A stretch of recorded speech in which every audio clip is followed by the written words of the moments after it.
Good morning বন্ধুরা। আজ 17 October শুক্রবার।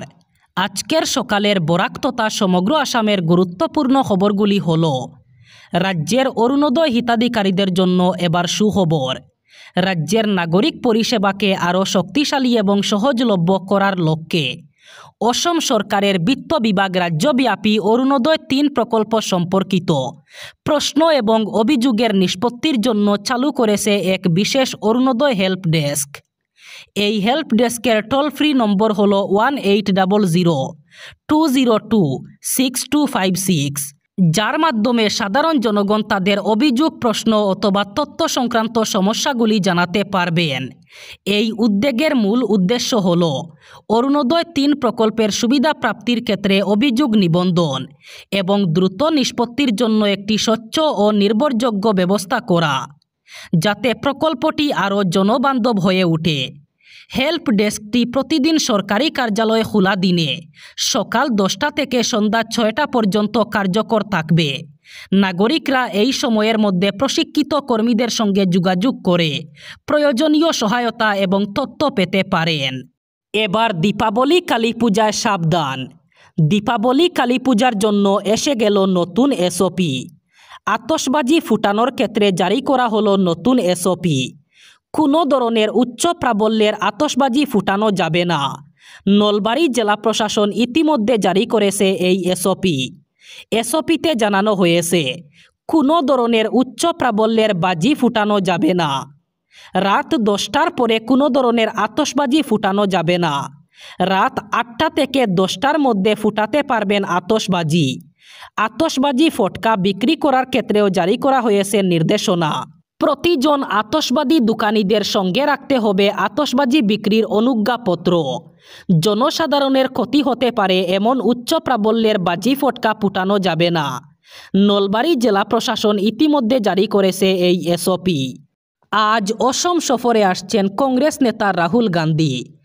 আজ একদিনের অসম সফরে কংগ্রেস নেতা রাহুল গান্ধী জুবিন গর্গকে শ্রদ্ধাঞ্জলি জানাতে সোনাপুরের সমাধিস্থলে উপস্থিত হবেন।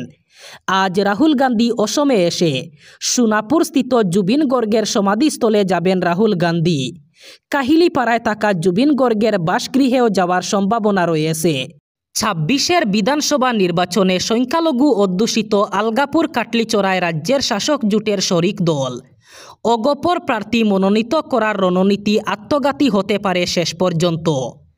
বিভিন্ন সূত্রের খবর অনুসারে এই আসনে সরাসরি দলীয় প্রার্থী দিতে আগ্রহী নয় শাসক দল বিজেপি। এর পরিবর্তে কেন্দ্রটি জোটের শরিক অগপর হাতে তুলে দেওয়ার চর্চা সমানে শোনা যাচ্ছে। কিন্তু এবছরের পঞ্চায়েত নির্বাচনের নিরিখেই যদি বিবেচনা করা হয়, তাহলে শাসক গোষ্ঠীর এই রণনীতি অবশেষে রীতিমতো মুখ থুবড়ে পড়তে পারে বলে আশঙ্কা।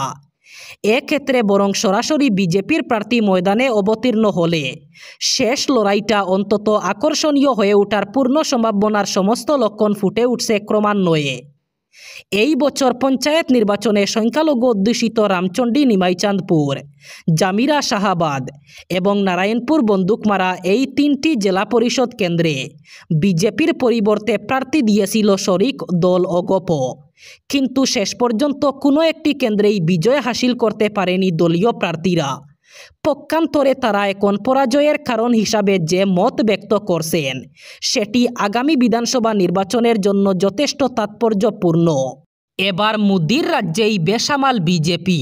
গুজরাটে আচমকাই পদত্যাগ করলেন সমস্ত মন্ত্রীরা। আপাতত স্বপদে বহাল শুধুমাত্র মুখ্যমন্ত্রী ভূপেন্দ্র পেটেল।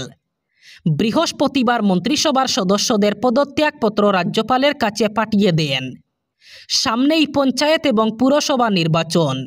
গুজরাটে 3 বছরের পুরনো মন্ত্রিসভা রদবদলের সিদ্ধান্ত নিয়েছে বিজেপি।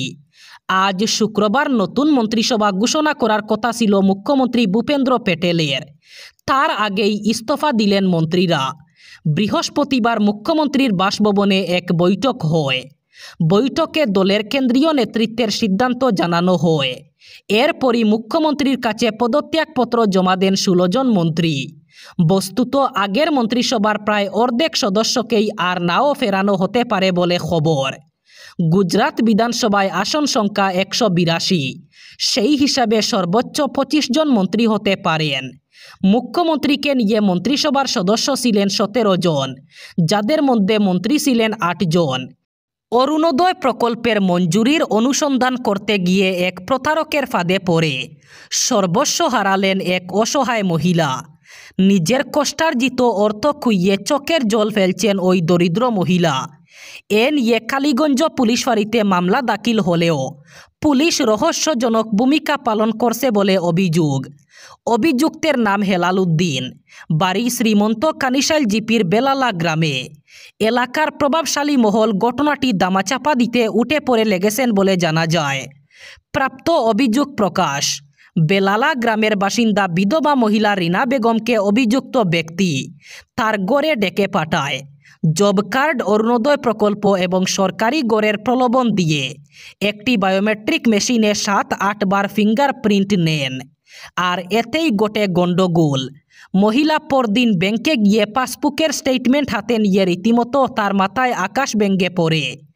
আসাম গ্রামীণ বিকাশ ব্যাংকের অ্যাকাউন্ট থেকে 9,000 টাকা এবং পাঞ্জাব ন্যাশনাল ব্যাংকের অ্যাকাউন্ট থেকে 10,000 টাকা, মোট 19,000 টাকা মহিলার অ্যাকাউন্ট থেকে তোলা হয়। পরদিন গ্রামের বিশিষ্টজনদের নালিশ জানিয়েও সদুত্তর না পেয়ে অবশেষে 4 দিন পর হেলাল আহমেদকে অভিযুক্ত করে কালীগঞ্জ পুলিশ ফাঁড়িতে মামলা দায়ের করেন অসহায় মহিলা। প্রধানমন্ত্রী আবাস যোজনার জিওটেক করেও সরকারি গড়ের তালিকায় নাম নেই হিতাধিকারীর। এ নিয়ে সমষ্টির বিধায়ক তথা মন্ত্রী কৃষ্ণেন্দু পালের দৃষ্টি আকর্ষণ করেছেন হিতাধিকারীরা। নিয়ম মোতাবেক জিওটেক করেও প্রধানমন্ত্রী আবাস যোজনার তালিকায় নাম নেই হিতাধিকারীর। ফলে বর্তমানে ফাইনাল ভেরিফিকেশন বাদ পড়ছে হতদরিদ্র গৃহকর্তার। এ নিয়ে অভিযোগ জানিয়ে নাম আবাস যোজনায় অন্তর্ভুক্ত করার জন্য সমষ্টির বিধায়ক তথা মন্ত্রী কৃষ্ণেন্দু পালের দৃষ্টি আকর্ষণ করেছেন। পাতারকান্দি সমষ্টির লোয়ারপুয়া ব্লকের বাজারিচরা জিপির 8 নম্বর ওয়ার্ডের ছাগলমারা বন্দের বাসিন্দা বিপুলরাম নমশূদ্র। তিনি জানান, এবারের পঞ্চায়েত নির্বাচনের আগে গ্রামের অন্যান্যদের মতো তার কুড়েগড় সরকারি দায়িত্বপ্রাপ্ত কর্মী জিওটেক করে যান।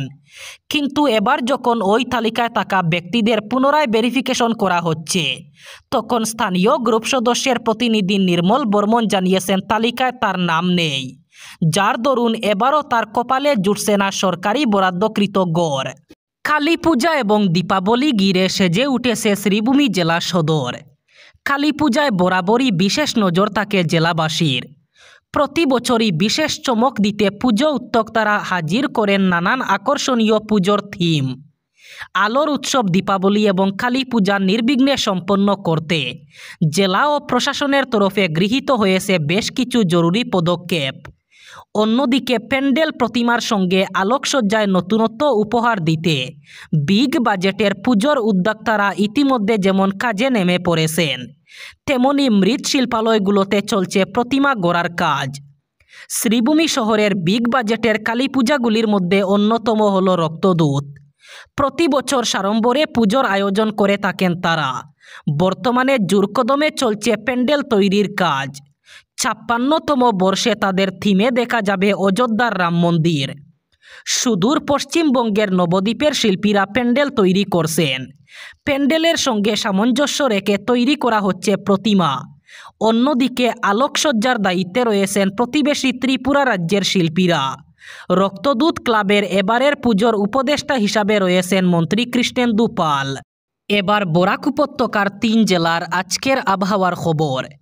আজ 17 অক্টোবর শুক্রবার বরাক উপত্যকার 3 জেলায় গরমের সম্ভাবনা। আজ শিলচর কাছাড়ে সর্বোচ্চ তাপমাত্রা থাকবে 33 ডিগ্রি সেলসিয়াস এবং সর্বনিম্ন তাপমাত্রা থাকবে 24 ডিগ্রি সেলসিয়াস। শ্রীভূমি করিমগঞ্জে আজ সর্বোচ্চ তাপমাত্রা থাকবে 33 ডিগ্রি সেলসিয়াস এবং সর্বনিম্ন তাপমাত্রা থাকবে 24 ডিগ্রি সেলসিয়াস। একইভাবে হাইলাকান্দি জেলায়ও আজ সর্বোচ্চ তাপমাত্রা থাকবে 33 ডিগ্রি সেলসিয়াস এবং সর্বনিম্ন তাপমাত্রা থাকবে 24 ডিগ্রি সেলসিয়াস। এই ছিল আজকের সকালের গুরুত্বপূর্ণ খবরগুলি। ভিডিওটি অবশ্যই লাইক করবেন এবং চ্যানেলটি সাবস্ক্রাইব করবেন।